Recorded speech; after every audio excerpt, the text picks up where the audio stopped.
Hey folks, AJ here, and it is almost 6 a.m. and me and the little one are heading back to Lynchburg. We're going to finish up setting up and training some folks on the AVKANS AI-based tracking camera. So, you ready to go, little girl? Yes. All right, let's go.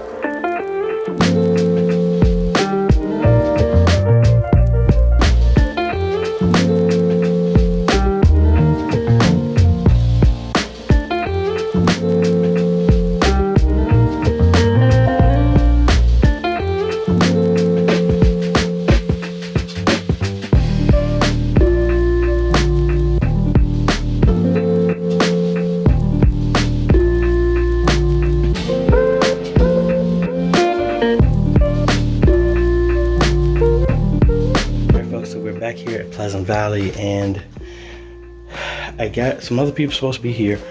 So what we're gonna do is, this is my mom's home church, so she donated the actual remote control that we're gonna hook up to this. This was the cable that we had left over here, and we just need to route it, so it's going to the back. And that was mainly because I had one cable that was missing, so let's set that up real quick.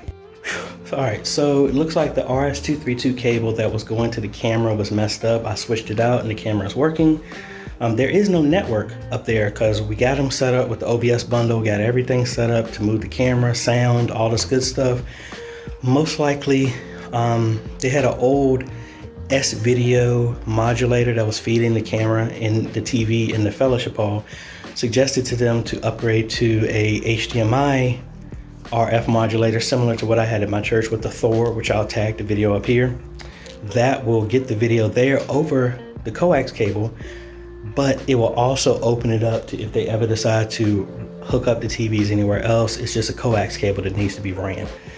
So right now there's no internet. We're not getting a connection to Facebook. So this is the closest network jack right now. So I'm gonna run a cable all the way up to the media booth just to see how that works, and ideally come back and run cable to the media booth, maybe about 4 of them there. So that's what we're getting ready to do right now. Yay!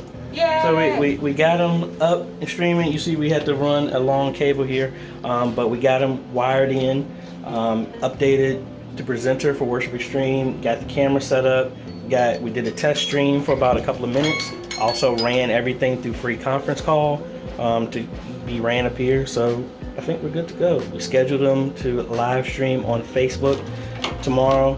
The only issue we didn't have a chance to do is I didn't have enough. We need to put like a switch in here so we can have the PTZ hooked up to the network so we can turn on tracking. So we'll probably do that another visit down here. Not really a big deal, but once we do that, then we can have the software, because the software doesn't pick up the camera over USB. It has to go over to the network, but that can turn on the tracking. But the good thing is we got everything in place. That's just a setting. That's simple. The hard stuff has been done. So yay, we're good to go. I'm a peek in on their live stream when I'm playing just to see tomorrow, see what's going on with them. But are y'all happy? Y'all want to go back to how it was?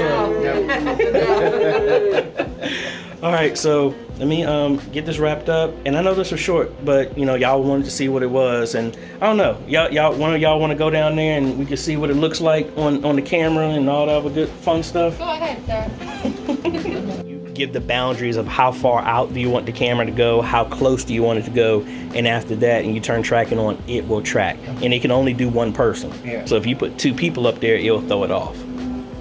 So now he's up there, so you can zoom in there.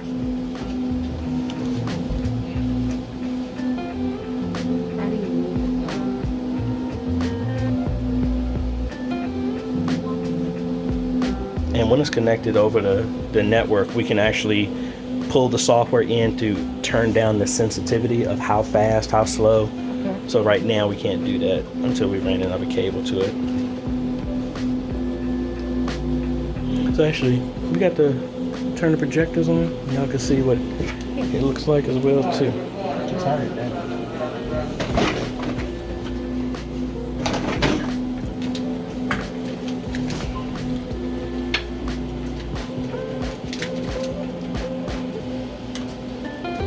All right, and I think over here, I think y'all still had to do a full screen here, so that will broadcast out to the projectors.